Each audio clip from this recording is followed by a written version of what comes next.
दोस्तों, आपका स्वागत है हमारे आर के चैनल पर। वीडियो स्टार्ट करने से पहले अगर आपने हमारे चैनल को सब्सक्राइब नहीं किया है तो जल्दी से सब्सक्राइब करिए और बेल आइकन प्रेस करिए। तो चलिए वीडियो स्टार्ट करते हैं। तो आज का हमारा टॉपिक है verb. Verb, a verb is a word used for saying something about the action of a subject। ऐसे शब्द जिनसे किसी काम का होना या करना पाया जाए वर्ब कहलाते हैं। वर्ब के बारे में अब हम और अपने एग्जाम्पल से समझते हैं। Example number 1, Nisha writes a letter. Example number 2, the sun shines brightly. पहले एग्जाम्पल में देखिए, उसमें कह रहा है निशा राइट्स अ लेटर। निशा एक लेटर लिखती है, तो हमें यहाँ बताया जा रहा है कि यहाँ लिखने का काम हो रहा है, निशा लिख रही है, तो राइट हमारा वर्ब हो गया। और एग्जाम्पल नंबर 2 में हमें बताया जा रहा है कि सूरज तेजी से चमकता है। यहाँ पे कौन सा काम हो रहा है? शाइन करने का, तो ये भी एक वर्ब हो गया। Types of verb. Mainly there are 4 types of verb: transitive verb, intransitive verb, linking verb and auxiliary verb. Verb के प्रकार। मुख्यतः वर्ब के 4 प्रकार होते हैं: transitive verb, intransitive verb, linking verb and auxiliary verb. Verb के इन चारों प्रकारों के बारे में हम एक एक करके जानेंगे। तो आइए पहले हम ट्रांजिटिव वर्ब के बारे में जानते हैं। Transitive verb, a verb that needs an object to complete its sense is called transitive verb. यहाँ पर हमने देखा कि वो वर्ब जिन्हें अपने अर्थ को प्रकट करने के लिए एक वस्तु अथवा ऑब्जेक्ट की आवश्यकता पड़ती है या उनकी ज़रूरत होती है, उन्हें ट्रांजिटिव वर्ब या सकर्मक क्रिया कहते हैं। अब हम ट्रांजिटिव वर्ब को उनके एग्जाम्पल से समझते हैं। Example number 1, the boy kicked the ball. Example number 2, he wrote a letter. पहले एग्जाम्पल में देखिए, अगर हम कहते हैं कि द बॉय किक्ड, तो इसमें इसका अर्थ कुछ हमें समझ में नहीं आता कि उसने किक किया बस।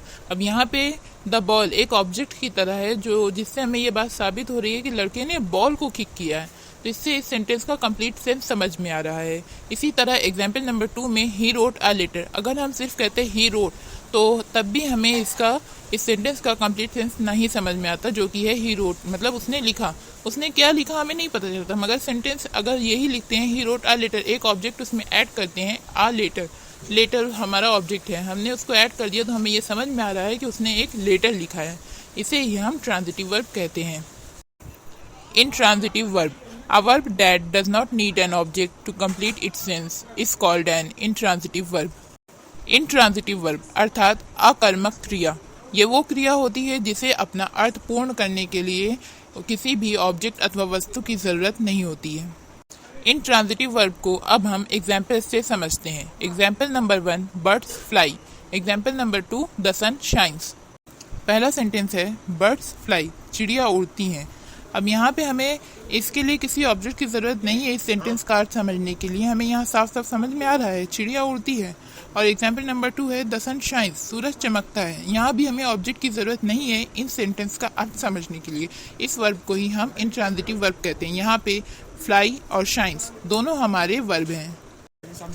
Same verb can be used both as a transitive verb and as an intransitive verb. एक ही वर्ब ट्रांजिटिव और इंट्रांजिटिव दोनों वर्ब की तरह इस्तेमाल किया जा सकता है। इसे एग्जाम्पल से समझिए। Example number 1, boys are running. Example number 2, boys are running a race. पहला सेंटेंस है बॉयज आर रनिंग, लड़के दौड़ रहे हैं। यहाँ पे हमें सेंटेंस का सेंस कंप्लीट करने के लिए किसी भी ऑब्जेक्ट की ज़रूरत नहीं है, इसलिए ये हमारा इंट्रांजिटिव वर्ब है। और सेकंड है boys are running a race, यहाँ पे हमें एक ऑब्जेक्ट दिया गया है अ रेस, लड़के दौड़ रहे हैं, मगर कहाँ, लड़के एक रेस में दौड़ रहे हैं, इसलिए सेकंड सेंटेंस हमारा ट्रांजिटिव वर्ब है और फर्स्ट सेंटेंस हमारा इंट्रांजिटिव वर्ब है। आइए अब हम लिंकिंग वर्ब के बारे में जानते हैं। Linking verb, a verb that describes the subject by connecting it to a predicate adjective or predicate noun is called linking verb. Linking verb, जैसे कि हमें नाम से ही पता चलता है, लिंक करना, ये क्रिया सब्जेक्ट और बाकी बचे हुए सेंटेंस या प्रेडिकेट को जोड़ने का काम करती है। लिंकिंग वर्ब हमें सब्जेक्ट के बारे में बताता है, उसे बाकी बचे हुए सेंटेंस या प्रेडिकेट से जोड़कर। आइए अब हम लिंकिंग वर्ब के बारे में एग्जाम्पल से समझते हैं।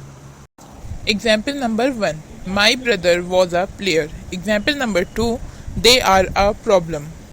पहले एग्जाम्पल में देखिए, my brother was a player, मेरा भाई एक खिलाड़ी था। माई ब्रदर मेरा भाई और आ प्लेयर एक खिलाड़ी के बीच में वॉज हमें लिंकिंग वर्ब की तरह दिख रहा है, जो माई ब्रदर और आ प्लेयर को जोड़ रहा है, जो कि पूरा सेंस बनाते हैं मेरा भाई एक खिलाड़ी था।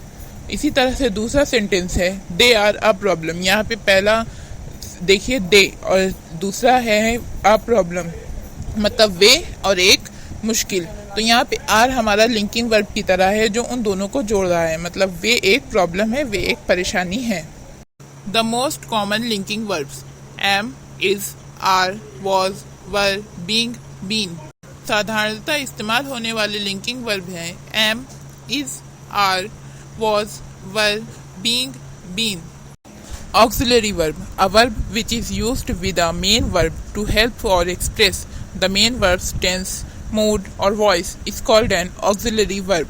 वह क्रिया जिसका प्रयोग मुख्य वर्ब के टेंस, मूड या वॉइस को बताने के लिए या उसको एक्सप्रेस करने के लिए किया जाता है, ऑक्सिलरी वर्ब कहलाती है, अर्थात सहायक क्रिया कहलाती है। ऑक्सिलरी वर्ब के बारे में अब हम और एग्जाम्पल्स के द्वारा समझते हैं। Example number 1, he has helped me. Example number 2, she is the boss. पहला सेंटेंस देखिए, ही हैज़ हेल्प्ड मी। यहाँ पर हैज़ हमारा हेल्पिंग वर्ब है और दूसरे सेंटेंस में देखिए शी इज़ द बॉस, वो बॉस है। यहाँ पे इज़ हमारा हेल्पिंग वर्ब है, जो हमें ये बताने में मदद कर रही है कि पहला सेंटेंस हमारा पास्ट टेंस में है और दूसरा सेंटेंस हमारा प्रेजेंट टेंस में है। यहाँ हमें हेल्पिंग वर्ब से ये बात पता चलती है कि वो किस टेंस में है।